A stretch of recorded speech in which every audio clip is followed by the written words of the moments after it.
The woman who rebelled against God was Jezebel, one of the most evil women in the Bible. But what exactly did she do, and what were the consequences of her actions? Over 2,800 years ago, in a city called Sidon, King Jezebel ruled. The father of Princess Jezebel, she was raised not only in the opulence of a great court, but also under the relentless shadow of the altars of a Phoenician god, especially one called Baal.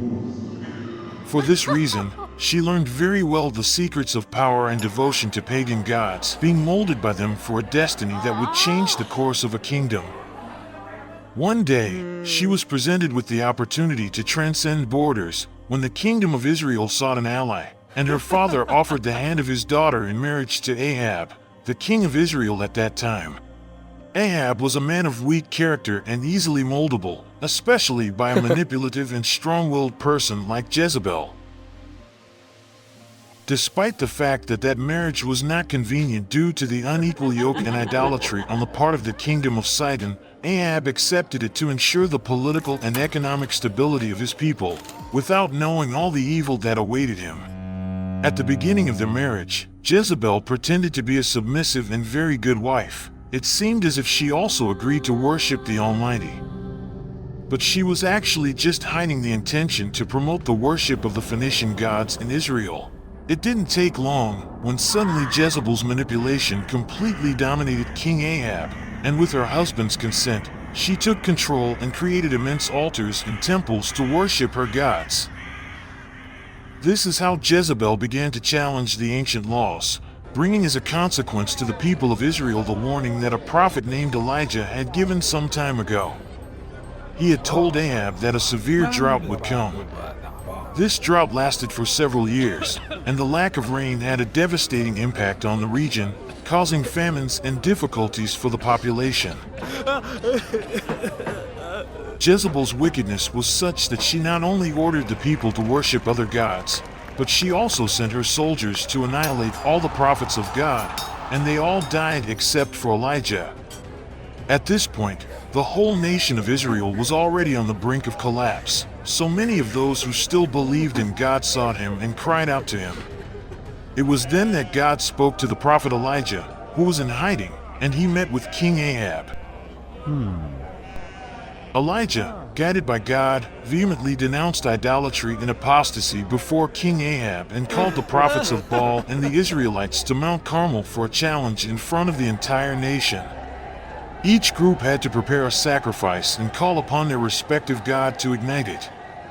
Elijah declared that the God who answered with fire would be recognized as the true God.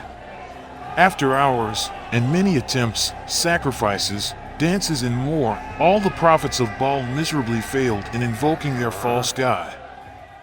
At that moment, Elijah called his people and they all approached. It was then that he began to build the altar of God that had been torn down. For that, he took 12 stones, one for each tribe of Israel, and placed them one on top of the other. Then he dug a trench around the altar, which could hold about 12 liters of water. He arranged the wood, cut the bull into pieces and placed it on the wood. To leave no doubts, Elijah ordered to fill 4 jars with water, and then poured them over the bull and the wood. Not satisfied with that, Elijah ordered 4 more jars of water to be poured. When the time came to incinerate the bull, the prophet Elijah cried out to the Lord of Abraham, Isaac, and Jacob to demonstrate that he is the God of Israel and that Elijah is simply a servant who has done everything God asked of him. At that moment, fire fell from the sky and consumed his offering in the astonished gaze of everyone, who prostrated themselves before the King of Kings. Upon hearing about the defeat of the prophets of Baal and the affirmation of the God of Israel, Jezebel threatened to annihilate Elijah. Fearing for his life, Elijah fled to the desert and took refuge in a cave. In the desert, Elijah experienced the presence and voice of God. After a series of events, it is where God instructed him to return and anoint Elisha as a prophet in his place. Then, Elisha obeyed and anointed Jehu, a military commander, whom he gave the specific mission of eliminating the house of Ahab and destroying the worship of Baal in Israel. Meanwhile, the reign of Jezebel grew day by day. unaware that her enemies were eagerly waiting for the right moment to act. When Jehu found the opportunity, he began a rebellion against Jezebel and the house of Ahab. They then went to Jezreel, where Jezebel's palace was located, and they annihilated King Joram, son of Ahab. Later, they found Jezebel, who tried to seduce Jehu, but despite her efforts, she failed as he rejected her and ordered his own eunuchs to throw her out of a window from the top of her palace. His body fell to the street, where it was trampled by horses and devoured by dogs, thus fulfilling part of the prophecy of Elijah. The story of Jezebel underscores the importance of maintaining integrity and loyalty to God amidst the pressures and temptations of the world.